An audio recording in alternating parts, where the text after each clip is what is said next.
Chapter वहीं से start होता है जहाँ पे एंड हुआ था। कुरापिका यहाँ पे अभी भी समझने की कोशिश में है कि इन कॉइन्स की पावर क्या है और इनका पर्पस क्या है।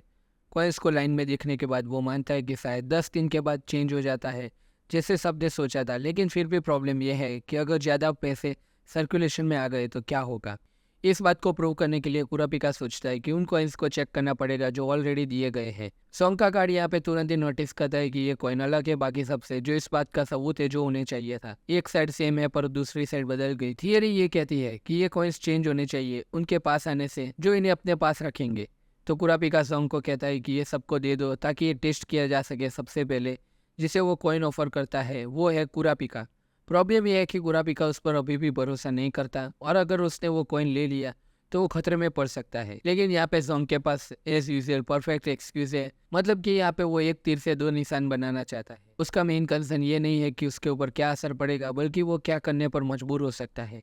एक मैनिपुलेशन टाइप नैनेबिलिटी भी हो सकती है और कुछ वक्त के लिए पास में होने पर उसके माइंड पर भी असर डाल सकती है और उसे ऐसे ऑर्डर्स फॉलो करने पर मजबूर कर सकती है जो वो नोना नहीं कर सकता। फिर भी 10 दिन का टाइम कुछ ऐसा नहीं है जो उस पर बहुत ज़्यादा नैन बिल्डअप करे और इसे खुद या किसी और को मानने पर मजबूर करें। ये ज्यादातर अपनी असलियत तब दिखाएगा जब सांग सक्सेशन कंटेस्ट जीत जाएगा। और इस बात को सोचकर कि सॉन्ग शायद किंग नहीं बनने वाला, कुरापिका यहाँ पे सोचता है कि रिस्क बहुत ही कम है, तो वो तुरंत ही कॉइन एक्सेप्ट करता है। वो कॉइन वैसे ही चेंज हो जाता है जैसे उन्होंने सोचा था और वो यहाँ पे टॉर के कॉइन के जैसा लगने लगता है। फिर वो उसे वापस करता है ताकि देखा जा सके कि क्या वो फिर से शिफ्ट होता है। जब वो करता है लेकिन नंबर वापस 10 पर नहीं आता जैसे जोंग के पास होने पर होता है, वो 1 पर ही रहता है।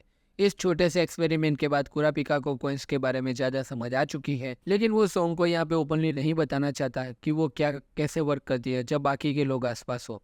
जोंग ये श्योर करता है कि उसकी एबिलिटी प्रिंस बेंजामिन को नुकसान नहीं पहुंचा सकती, तो ये सेफ है डिटेल्स में जाने के लिए। लेकिन जो कुछ भी जोंग कहता है कि वो मिस डायरेक्ट और हिडन मैसेज होता है, कुछ ऐसा जो सिर्फ कुरापिका ही समझ पाए। उसके कहने का मतलब ये है कि कुरापिका को ऐसी इन्फॉर्मेशन को सीक्रेट रखना होगा जो पहले प्रिंस को नुकसान पहुंचा सके। ये देखते हुए कुरापिका सोचता है कि जोंग का गार्डियन बिस्ट कंज्यूरिंग यूज करता है और इसीलिए कॉइन्स को एक लंबे समय रखने के लिए ज़रूरी है ताकि उसमें से राइट अमाउंट ऑफ नैन बिल्डअप हो सके। और अगर समराइज करे तो करीब 6 महीने के बाद सॉन्ग के कॉइन में इतना पावर होगा कि वो नेचुरली अपने नैन पावर्स को अनलॉक कर सकेगा और ये बिना किसी पेन के नैन पावर्स एक्टिवेट कर सकता है अगर वो पेशेंस रहे। और ये भी अज्यूम करते हैं कि वो कॉन्टेस्ट में बचा रहेगा। कुरापिका यहाँ पे ये पार्ट लाउडली नहीं कहता सॉन्ग के लिए रिस्क फ्री है, पर उसके गार्डियन बिस्ट को कुछ रिटर्न में चाहिए होगा। शायद वो जोंग के आसपास के लोगों की लॉयल्टी पर रिलाई करेगा जो उसे यहाँ पे एग्रीमेंट में मैनिपुलेट कर दे। इन कुरापिका बेवकूफ नहीं है तो वो जोर जबरदस्ती वाला पार्ट लाउडली मेंशन नहीं करता। साथ ही साथ एक और शख्स है जिसने अपना कॉइन अभी तक रिवील नहीं किया, जो उसने पहले ही दिन रिसीव किया था, कोवेन टोबा, बेंजामिन का बॉडीगार्ड, जो अब बड़े ध्यान से ये सारी चीज़ें सुन रहा है और ऑब्जर्व कर रहा है। और यहाँ पे वो थोड़ा क्रीपी भी लग रहा है कंसिडरिंग कितना वक्त गुजर चुका है। और वो शख्स जिसने अपने कॉइन को अभी तक नहीं दिखाया, वो शायद जानबूझकर ये सब कर रहा है, सिर्फ इसीलिए नहीं, उसे पता है कि क्या होने वाला है, पर वो जोंग को अंधेरे में रखना चाहता है ताकि वो उसके बीस्ट का फुल पावर एक्सटेंड समझ पाए। ये और कौन हो सकता है जिसको प्रिंस के लिए काम कर रहा है और रिकॉर्ड भी एक्सेस कर सकता है। कुरापिका सोचता है कि अगर वो इन्फो अपने पास रखेगा तो वो उसे लेवरेज बना सकता है और यहाँ पे इस सिप पे सभी के पास कुछ ना कुछ इंश्योरेंस होना ही चाहिए। जोंग यहाँ पे कुरापिका को थैंक यू बोलता है और कहा जाता है कि कुछ कॉइन्स अपने पास रखने के लिए जस्ट इन केस वो अपना फंक्शन चेंज करे, फिर वो कॉइन्स वापस कुरापिका को दे देता है जो उसके पास पहले से था। और हम यहाँ पे ये भी नहीं भूल सकते कि वो जू माफिया फैमिली से जुड़ा हुआ है। इसका मतलब ये है कि वो दूसरे प्रिंस जो कनेक्टेड है अभी भी माफिया से। एक मुंह सब कुछ बदल सकता है और लोअर टीएस में कीवर्स फैला सकता है, लेकिन बेंजामिन वो है जो इस गलती से सबसे ज़्यादा फ़ायदा उठा सकता है, क्योंकि वो तुरंत ही हमें यहाँ पे मार्शल लॉ इनेक्ट करेगा और सिप का कंट्रोल ले सकता है जब भी वो ज़रूरी समझे।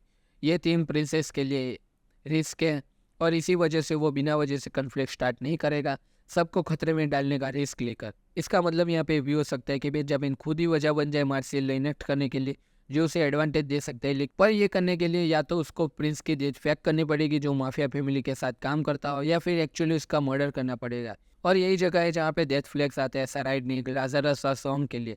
मेरा गैस सॉन्ग पर है क्योंकि उसके नैन एबिलिटी जो उसके गार्डियन बिस्ट से पूरी तरह से फॉर्म होने से सबसे ज़्यादा टाइम लेता है बाकी सबके मुकाबले। अब कुरापिका के यहाँ पे बहुत ही बड़ा फैसला लेना है। उसे प्रिंस वॉबल के कमरे में रहना है जो 2003 में है। बेंजामिन अपना नज़र बनाए हुए है अपने गार्ड के साथ 104 में। हर प्रिंस का एक गार्ड है, और ये भी कुरापिका के फेवर में काम करता है। और तब तक हमें मिस्ट्री किलर का कुछ आइडिया नहीं है, तो अभी भी कुछ भी कहना एक गेम्बल हो सकता है। लेकिन अब इसकी यहाँ पे किसको परवाह है। लियो रियो और चीटो यहाँ पे वापस आ गए हैं और वो अब हाकेनबर्ग का इलाज करने की कोशिश कर रहे हैं, जो हम जानते हैं पहले से डेथ के करीब है। अपारेंटली यहाँ पे बाल्सामिर को तब तक नहीं उठेगा जब तक वो खुद नहीं सो जाता। तो डाइंग हाकेनबर्ग अनकॉन्शियस हो जाएगा। उसे अपनी डेथ कंप्लीट करने के लिए अपनी माँ को ऑटोप्सी के लिए मना करना है ताकि उसकी मौत को अननोन केस माना जाए। बाल्सामिर को बेंजामिन को बताता है कि हाकेनबर्ग कैसा है और उसका मिशन यहाँ पे 12 घंटे में कंप्लीट हो जाना चाहिए। और ये तभी काम करेगा अगर हंटर एसोसिएशन इन्वेस्टिगेशन शुरू नहीं करती। और अगर आप सोच रहे हो कि क्या होता है जब बाल्सामिर को सोना पड़ेगा, क्योंकि एक ना एक दिन तो वो सोएगा ही। जो जैसे ही वो उठता है वो शख्स जो उसकी एबिलिटी के इफेक्ट में है कोमा में चला जाएगा। अब हमें फाइनली हाकेनबर्ग की एबिलिटी को डिटेल्स में मिलते हैं। ये उसको स्वैप करती है, लेकिन उसे और उसकी फॉलोअर्स को प्रायोरिटी देती है। सच को तो काफ़ी एस्पेक्ट है जो उसने अभी तक टेस्ट नहीं किए हैं, लेकिन वो सब कुछ यहाँ पे ऑन द स्पॉट प्लान के साथ ट्राई कर रहा है। ना सिर्फ उसे ये नहीं पता कि वो अपनी सोल के साथ बिना अपने असल बॉडी के कंटेस्ट जीत सकता है, पर उसे ये भी श्योर नहीं है कि दूसरे शख्स के सोल के साथ क्या होगा जब वो बॉडी में स्वैप होगा और वो मारा जाएगा। वो बड़े रिस्क ले रहा है ये कंटेस्ट जीतने के लिए, लेकिन फिर भी वो अपनी लाइफ एंड करने की कोशिश कर रहा था कुछ वक्त पहले ही, क्योंकि उससे पता है कि बाल्सामिर को वापस उसकी बॉडी में लौट आएगा और कंट्रोल ले लेगा अगर उसने पहले से पॉइजन नहीं किया। इस बीच में यहाँ पे साल्को को पैनिक अटैक आ रहा है, क्योंकि सराइड ने क्रेजी तरीके से यहाँ पे इम्प्रूवमेंट कर रहा है और उसके स्लो होने का कोई असर नहीं दिख रहा है यहाँ पे, चाहे वो कंप्लेन कर ले कि इम्प्रूवमेंट पहले से ज़्यादा टाइम ले रही है।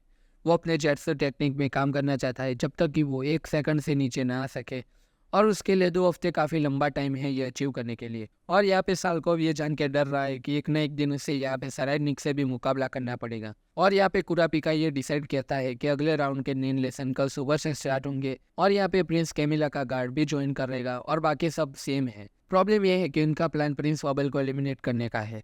थैंकफुली सबको पता है कि कैमिला का इंटेंशन खराब है, इसीलिए उनका गार्ड अब ज्वाइन कर रहा है, पहले राउंड में नहीं किया था। लोग कुरापिका क्विकली बिलो और सीमू से रिक्वेस्ट करता है कि वो प्रिंस वेबल की सेफ्टी को टॉप प्रायोरिटी दे, बस ये मानकर कि उसका इंस्टिंक्ट सही है। बाल्सामिर को बेंजामिन को अपने डाइंग बॉडी के फाइनल 3 विश कन्वे करता है, एक अनाउंसमेंट, सपोर्ट स्टाफ को सेंड ऑफ और एक प्राइवेट फ्यूनरल। बेंजामिन इस सभी को एग्री करता है और इवन उनको नजर करने से बचना चाहता है। प्लस वो हाकेनबर्ग के खिलाफ अपने सारे लॉ सूट को भी ड्रॉप कर रहा है। बेंजामिन यहाँ पे इंसिस्ट करता है बाल्सामिर को कि सबको रिस्पेक्टफुली ट्रीट करे, और लगता है कि हाकेनबर्ग बेंजामिन के डिसीजन से थोड़ा टच भी होगा। यहाँ पे अनाउंसमेंट हो चुका है और जो भी उसे देखना चाहता है वो स्टेयरकेस पे जा सकता है टियर 1 तक, लेकिन फैंटम ट्रूप मेंबर भी ये वॉच कर रहे हैं। और देखा जाए तो हाकेनबर्ग किसी भी माफिया से जुड़ा हुआ नहीं है, तो वो इमीडिएटली इंटरेस्ट लूज कर देते हैं। फैंटम ट्रूप यहाँ पे हेली के हाइड आउट पर फोकस कर रहे हैं। वो दूसरी क्रेजी साथ वैसे नोबुनागा कुछ कंफर्म नहीं करना चाहता और फिंक्स को लगता है कि इसमें कोई पॉइंट नहीं है क्योंकि वो सबको मानने ही वाला है। डेफिनेटली यहाँ पे हम बहुत ही बड़े कन्फ्लिक्ट की ओर आगे बढ़ रहे हैं। तो दोस्तों आपको ये चैप्टर कैसा लगा? मुझे तो ये चैप्टर 10 आउट ऑफ 10 लगा, क्योंकि इस चैप्टर में हमें पता चला कि थर्ड प्रिंस के कॉइन को कैसे वर्क किया जाता है, और यहाँ पे हमें सराइडनिक के बारे में भी पता चला कि जो क्रेजी लेवल के ऊपर अपनी ट्रेनिंग कर रहा है। अगर आपको ये चैप्टर अच्छा लगा हो तो वीडियो को लाइक कर देना, चैनल को सब्सक्राइब कर देना। हम ऐसे ही नए नए वीडियो आप तक लाते रहेंगे। नया वीडियो आए तब तक के लिए गुड बाय।